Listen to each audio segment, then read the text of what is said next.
Baik, ini kita lanjutkan materinya. Tapi sebelum kita melanjutkan ke materi tangga nada, nah, kalian harus mengetahui dulu ya tanda-tanda kromatis ya, seperti yang ada di sini, dan juga ini adalah nada-nada kromatis ya, yang jumlahnya nanti akan berjumlah 12 nada dengan jaraknya itu setengah, setengah, setengah, setengah. Oke, sebelumnya perlu kalian ketahui untuk jarak nada-nada netral ini C, D, E, F, G, A, B, C, yaitu C ke D itu berjarak 1, D ke E jaraknya 1, kalau E ke F itu jaraknya setengah ya. F ke G 1, G ke A ke B 1, dan B ke C setengah. Nah, kenapa ini jaraknya 1? Jadi logikanya itu antara C ke D itu ada nada lain ya. Kalau di piano kalian bisa lihat ini nadanya ya yang ditulis hitam. Jadi makanya jaraknya antara C ke D 1 karena dia akan melompat ke nada ini dulu. C ke C crash atau C ke D mol itu dengan jaraknya setengah. Kemudian dari nada C crash ke D itu jaraknya setengah. Sehingga setengah ditambah setengah. Ya, kita lanjutkan. Sehingga nada ya setengah ditambah setengah C ke crash, C ke C crash, dan C crash ke D setengah, setengah tambah setengah jadinya 1. Nah, itu kenapa ini jaraknya ada yang 1 ya. Kemudian itu asalnya tuh dari sini melompat. Nah, sedangkan EF itu jaraknya setengah. Logikanya tuh nggak ada nada lain di sini. Setelah E itu langsung loncatnya ke F. Jadi setiap nada itu sekali melompat ataupun naik ataupun turun itu setengah jarak ya. Sekali melangkah dia itu setengah jarak atau laras. Nah, apa itu tanda-tanda crash, mol ya? Tanda crash yang seperti tanda pagar itu namanya crash. Fungsinya menaikkan nada setengah laras ya. Fungsinya menaikkan nada setengah laras. Sedangkan mol itu fungsinya menurunkan nada setengah laras. Nah, ada juga tanda pugar ya. Pugar itu mengembalikan nada ke nada semula.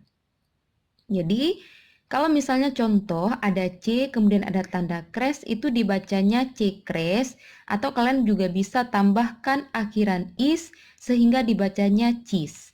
Sedangkan C mol dibacanya C mol atau tambah akhiran s sehingga dibacanya itu ces. Ya, itu fungsi tanda kromatis ini. Nah, nanti akan kalian gunakan pada saat nanti membuat tangga nada bercrash ataupun tangga nada bermol. Ya. Jadi itu dia. Nah, seperti contoh pada gambar ini. Kalau C-nya tuh di sini. Nah, mau menaikkan nada setengah laras atau C crash kemana? Kalau naik dia maju, ya. C, ya, naik setengah laras. Posisinya menjadi di sini. Makanya posisi C crash itu di sini. Oke, kalau menaikkan setengah laras, langkahnya setengah. Kalau langkahnya langsung ke D, itu sudah melangkahnya 1. Ya, dia mintanya tuh setengah karena sekali crash ya, sekali ada tanda crash itu naiknya itu setengah laras. Contoh lagi misalnya F naik setengah, kemana? Ke sini, sehingga F crashnya posisinya itu di sini ya. Kalau misalnya G turun setengah, kalau turun berarti mundur setengah, jadinya kemana? Ke sini juga ya. Jadi tuh di sini itu di tanda di tuts hitam ini ada nama-namanya yang berbeda tetapi nadanya sama. Ya misalnya F crash dengan G mol itu sama letaknya. Tetapi kita gunakan pada saat-saat yang bertepatan. Apakah kita mau naik atau mau turun. Nanti akan ada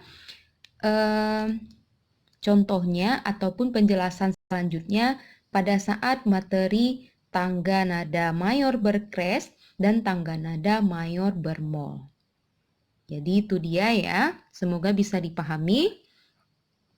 Kalau dia kres kita naik setengah, kalau mol kita mundur setengah.